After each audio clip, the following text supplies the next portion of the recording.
Versus parahumanism. In many ways, and moving beyond the scope of the philosophy of biotechnological sciences, it is both striking and thought-provoking to consider the rapid advancement of artificial intelligences and their exponential development, particularly in terms of applications and user interactive languages, for lack of a better word, such as those employed in platforms like Midjourney or Discord. I don't intend to take a revisionist stance here, as I may be mistaken regarding the technical specifics of these tools and their underlying systems.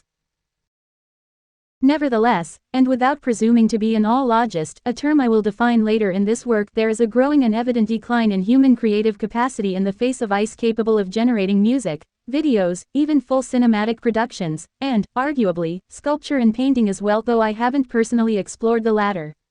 Writing, too, could be included, why not? Though that deserves its own separate discussion.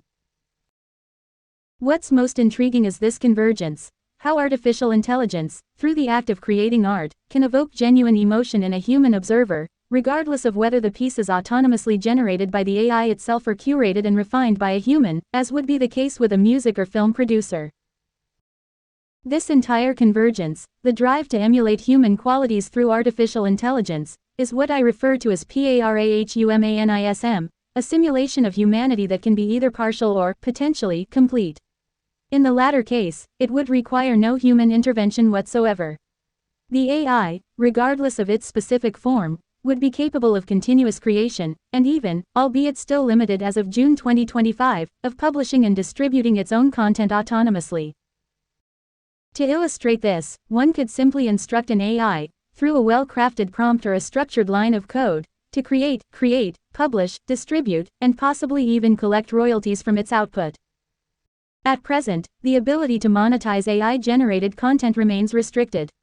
However, I, Eduardo de la Torre, author of this book, believe this limitation is less about protecting human creators, writers, musicians, filmmakers, directors, actors, and more about serving the commercial interests of large corporations.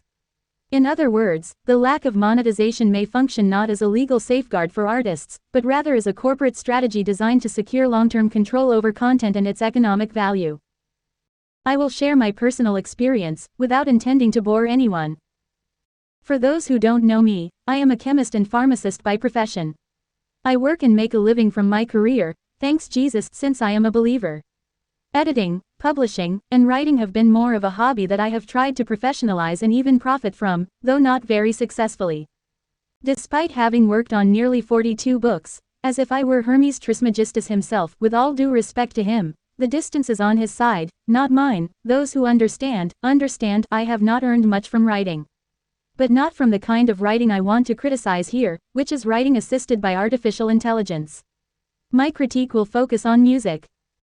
I call it musical parahumanism, where artificial intelligence, or its languages, applications, or whatever you want to call them on Discord, enables the creation of songs. Specifically, I want to talk about Suno. I do not want to criticize the capability of this AI to create. Rather, my critique is aimed at the traditional system and the current algorithm-driven system, because in entertainment the algorithm rules. This is the system I want to challenge in my first critique. I will tell my musical story, not to evoke sadness or nostalgia in anyone, just as it is. At age 14, in the late 1990s, I watched a Guns N' Roses video, the song November Rain, and it made a tremendous impact on me. Though the video was released in '91, I didn't watch it late. I might have seen it when it came out. Perhaps I forgot about it because back then I was only 5 or 6 years old, and Ecuador, my home country, is not predominantly a rock nation. Still, by 1999, when MTV, which I think was already somewhat declining, aired November Rain, it inspired me with the desire to write songs. By the time I was 16, without any formal musical education beyond the basics, I decided to compose my own music. If you, dear reader, have never heard of the singer-songwriter, producer, or musician Denial Maker, my pseudonym since around 2001 or 2008, I don't quite remember. It's clear I never reached the mainstream. Time passed, and by 2008, at the age of 23, I thought that with the arrival of YouTube in Ecuadorian society, I could begin to popularize, and why not, professionalize, my music. I uploaded a video around March 2008 on YouTube, and within a few days, it reached about 800 views. While that number seems trivial now, Back then, when hitting 1 million views was considered a huge success, I didn't think it was bad at all. Previously, I had also created a MySpace page for my project, a high-five profile featuring my music, and even, at one point, I was invited to be the vocalist, at least once, for a punk rock band called Chaos, known for their mildly rebellious and aggressive style, which already had some history in 2008. None of these things fully materialized, but I believe that once a musician, you never stop being one. And so, even in 2025, I continue making music, though the nature of it has changed, and I will explain why. By later mid-2024, Microsoft's AI application called Copilot, specifically Suno, allowed me, free of charge, to add music to certain songs I hadn't been able to record, to create covers of my own tracks where the original recordings were somewhat lacking, and even to compose music for lyrics I had never managed to set to music or had simply left aside. This critique of parahumanism comes from me, a self-proclaimed parahumanist. I continue making music with artificial intelligence, and modesty aside, with the current Suno model, version 3.5, some of my songs have turned out really well. Yet, I must admit a small frustration, the lack of monetization. It's clear that AI-generated content is difficult to monetize. However, there are songs by other artists, not mine, that have gone viral and spread widely online. Even parody songs of well-known artists have been performed by those very artists, whose voices were cloned at some point. In my particular case, I wrote the lyrics to a song in 2004, and it took me 20 years to give it decent music, which I accomplished using Suno AI, Model 3.0, resulting in a 2-minute song. I paired it with a video from the early 2000s TV series Smallville. Although the song only reached about 1,800 views, a modest number for YouTube, the most meaningful moment for me was when I was riding in a car and my 12-year-old son Edward started singing it. He knew it by heart, even though I rarely played it at home. From my personal perspective, that was one of the best moments I could have experienced. Will I stop making songs just because they don't generate income? The answer is no, because I've been a musician since I was 14. It's part of who I am, and I love it. But what is my criticism? The system itself. Back then, to record a song you needed a computer, which I didn't have in 2003, and had to borrow one from friends to record my homemade demos. It's not so simple, since the algorithm heavily blocks AI-generated content. This shadow banning is very real. You could ask 10 friends to share a video, but if it doesn't pass the algorithm's filters, it will stay stuck at those 10 likes and won't spread further. But what will happen when the algorithm eventually allows monetization of AI-generated songs, likely with some favoritism involved? That will bring a collapse to the music industry as we know it. Some skeptics might say, maybe you're just resentful because you never found success, so you're bitter. But let's look at another example. Latin American videos made with VEO3, Google Flow, Flow Labs. I've seen many short clips, usually up to 8 seconds max, since that's what the platform mostly allows, though there are continuous ones I haven't tried. Many are comedic, often prompted by humans, and genuinely funny. What does this mean? What will it lead to? Many influencers, content creators, and internet comedians who produce short, funny videos now face a direct rival and competitor. The flaws of AI like VEO3 are often obvious: exaggerated wide eyes, people suddenly running for no reason, which sometimes results in comedy. Internet short video comedians, not traditional, live comedians or cinematic comedy, should be concerned. This parahumanist trend, aiming to emulate or generate emotions through simulated acts, targets these short video creators directly as a kind of weapon. It makes sense. Short content, where human nuances like regional slang, biases, or attitudes might cause some rejection, contrasts with AI's exaggerated, often comical gestures.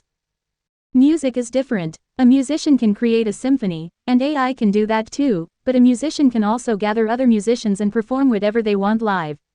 The parahumanist musician, the one who uses AI, seems unable to step outside the virtual world of social media and the internet. A similar but opposite situation happens with internet short video comedians. They might one day perform live, and perhaps not be funny depending on the comedian. It's somewhat ironic, this is coming from me, since I also do comedy, though unofficially, that artificial intelligence is entering direct competition with short video comedians. When did I, a science fiction fan myself, ever imagine AI would do comedy alongside humans? It's still incredible how many people doubt the intelligence of artificial intelligence, even minimizing it as just some kind of data processor. Regarding music, some AI-generated songs have lyrics that lack logic, tend to be repetitive, and if the voices aren't used well, they sound like the same singer across several songs. This is visible, for example, in all those sung comments videos on TikTok. Both good comedy and good music usually require well-crafted writing, and here, writing brings up some interesting issues. About 72% of Ecuador's population doesn't read books, a statistic I cite but won't go into detail about. Worse, there's no clear data on how many of those who read also buy books.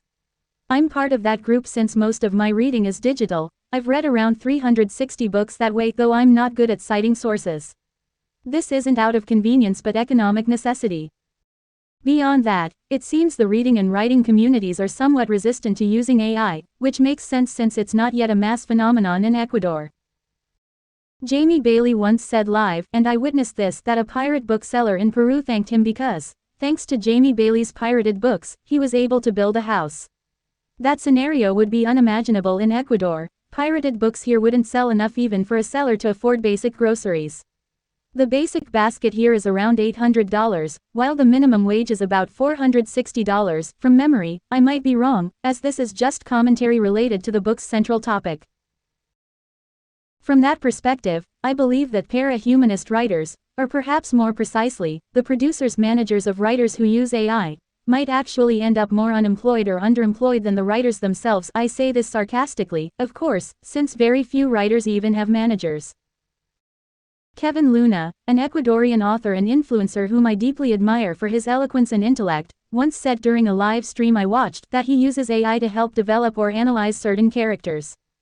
Kevin Luna, also known as El Pelado Shakespeareano on TikTok, is a true playwright, and holds firmly to the idea that characters must undergo a Shakespearean descent into madness, followed by, perhaps, an epiphany or a moment of redemption.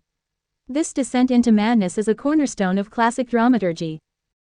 Now, to get to the main point, an AI that writes simply isn't profitable in a country like Ecuador, where 78% of the population doesn't read books. And among the remaining 22% who do read, one must ask what kind of books they're reading, because I believe not every book is good, just as not every author is worth reading. There are people in the world who are now marrying ICE. I won't name names, but a simple search can show you who they are. Others are openly flirting with their ICE. This is also easily seen on platforms like TikTok, where idiocy and academia coexist in the same space but barely ever cross paths. It's like a video game lobby where most people waiting are grumpy, and only the kids are happily bouncing around, though of course, this varies for everyone. With that cultural backdrop, let me shift gears to something more academic, based on memory, and connect this with transhumanism. Here we find the rise of the todólogos, a Spanish word meaning people who do everything but are experts in nothing, which in English might be jack of all trades, but I've coined my own version, the all-logists. Their belief system, the all-logos. These are the self-declared transhumanist gurus. Essay No. 2. Versus the all-logists, aka